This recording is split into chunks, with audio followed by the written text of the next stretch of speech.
سدائے بھیڑیا آیا بھیڑیا آیا بھیڑیا آیا بھیڑیا آیا. لوگ پھر آتے تھے اور آ کر کے کہتے تھے کہاں آیا؟ کہا کہیں نہیں آیا. اب جب یہ کارنامہ کرتا گیا ایک دن کیا آیا وہ سچ میں بھیڑیا آ گیا. اور جب سچ میں بھیڑیا لوگوں نے جب آوازیں سنی کہ بھیڑیا آیا کہا کوئی نہیں آیا, اپنے اپنے گھروں میں بیٹھے رہو, جھوٹا آدمی ہے. آیا بکریوں کو بھی کھایا, اس کو بھی کھایا اور چلا گیا. جب سال بعد دوبارہ سے گھروں سے آ کر کے دیکھا تو دیکھا کہ سچ میں بھیڑیا آیا تھا. تو سمجھ میں کیا آیا؟ یعنی اس کا مطلب یہ ہے کہ جھوٹ کی کثرت ایمان کو ایسے ختم کر دیتی ہے جیسے دیمک لکڑی کو ختم کر دیتی ہے. اور جب ایمان ختم ہو جاتا ہے تو پھر کچھ اس کو دکھائی نہیں دیتا, اور جب کچھ دکھائی نہیں دیتا نا تو وہ یہ سوچتا کہ حق کیا ہے, حرام کیا ہے, حلال کیا ہے, باطل کیا ہے, باطل کیا نہیں ہے. جانا یاد, اگر کوئی انسان ایک چھوٹے سے چھوٹا گناہ کرتا ہے تو اس کے دل پر ایک سیاہ نقطہ بن جاتا ہے, اور جب وہ سیاہ نقطہ بن جاتا ہے تو جیسے جیسے گناہ کرتا چلا جاتا ہے وہی سیاہ نقطہ اس کے دل پر مسلط ہو جاتا ہے اور اس کو اپنے احاطے میں لے لیتا ہے, اپنے قبضے میں لے لیتا ہے. جو نورانیت اس کے دل میں اہل بیت کی ہے وہ ختم کر دیتا ہے. اور جب وہ نورانیت ختم ہو جاتی ہے تو آپ میرے عزیزو بخوبی جانتے ہیں پھر نہ تو اس کو مجالسوں میں آنے کا دل لگتا, نہ ماتم کرنے میں دل لگتا, نہ پیشانیوں میں دل لگتا, نہ مجالس سے سننے میں دل لگتا. عجیب بات تو یہ ہے کہ تبرک کھانے میں بھی دل نہیں لگتا. عجیب بات یہ ہے کہ تبرک کھانے میں بھی دل نہیں لگتا, اور اس جیسی نعمت ہر کسی کو نہیں ملتی.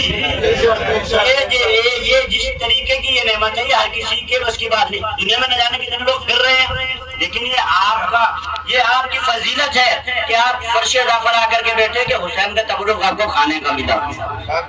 تبرک دو طرح کا ہوتا ہے, چاند رات والے مجلس میں بھی بتا کے گیا تھا اور اب بھی بتا کے جا رہا ہوں. تبرک دو طرح کا ہوتا ہے, ایک پیٹ کا تبرک ہوتا ہے, ایک روح کا تبرک ہوتا ہے. تبرک دونوں ضروری ہیں, ایسا نہیں کہ پیٹ کا تبرک ضروری نہ ہو اور روح کا تبرک ضروری نہ ہو, لیکن پیٹ کے تبرک سے زیادہ انسان کے لیے ضروری ہے کہ وہ روح کا تبرک لے کر کے جائے.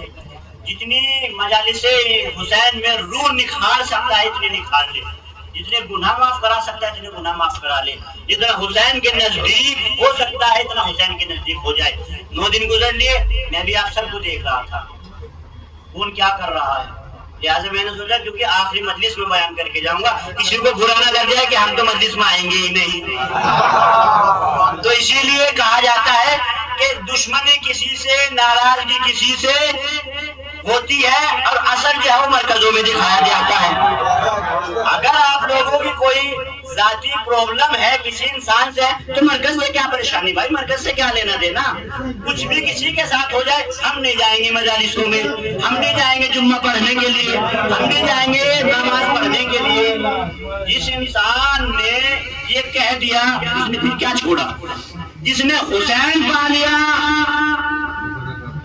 اس نے کیا کھویا, اور جس نے حسین کو کھو دیا اس نے کیا پا لیا.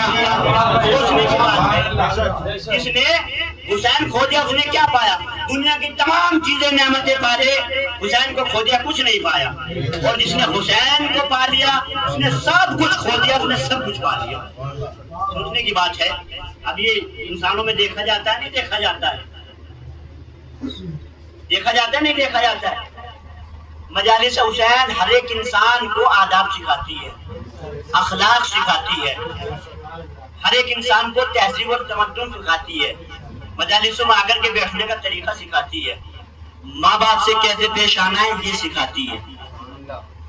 رسول نے اگر مذاق کی ہے تو مذاق میں بھی کچھ اہم پیغام دیے ہیں, اور اہم پیغام دیے ہیں. ایک عورت آئی اور آنے کے بعد کہنے لگی کہ یا رسول اللہ میرے شوہر کو آپ سے کچھ کام تھا. کہا کہ کیا تم اسی کی بیوی ہو کہ جس کی آنکھوں میں سفیدی ہے؟ یا رسول اللہ خدا نہ خواستہ میرے شوہر کی آنکھوں میں کیوں سفیدی ہونے لگی؟ کہا کہ دنیا میں کوئی ایسا انسان ہے ہی نہیں کہ جس کی آنکھوں میں سفیدی نہ ہو. ان سفیدیوں کے درمیان میں ایک نور ہوتا ہے جس کے ذریعے سے وہ دیکھتا ہے. پھر اس کے بعد آئی ایک بوڑھی عورت کہ یا رسول اللہ یہ بتائیے کہ میرا جنت میں کیا مقام ہوگا. بوڑھی عورت کہا کہ تو جنت میں کہاں جائے گی؟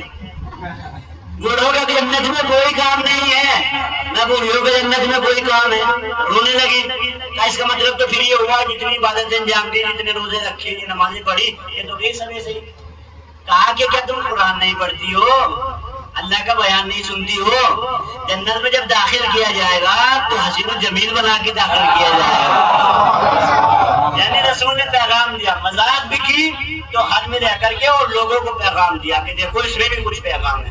ہمارے یہاں مذاقیں ہوتی ہیں تو مذاق میں اتنی حدیں پار کر دیا جاتا ہے آدمی کہ پھر وہ مرکزوں سے دور، مجالسوں سے دور، ادب و احترام سے دور، عزت و احترام سے دور۔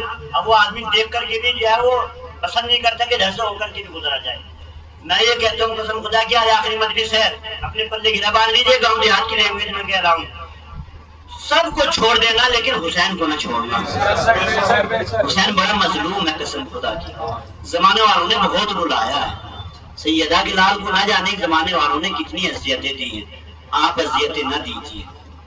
وہ اتنا مظلوم ہے کہ اس نے کربلا میں کہیں تو 18 سال کا کریئر جوان دے دیا، کہیں 32 سال کا اپنا بھائی عباس دے دیا۔ وہ اتنا مظلوم ہے کہ اس نے 6 ماہ کا ننھا علی اصغر بھی دے دیا۔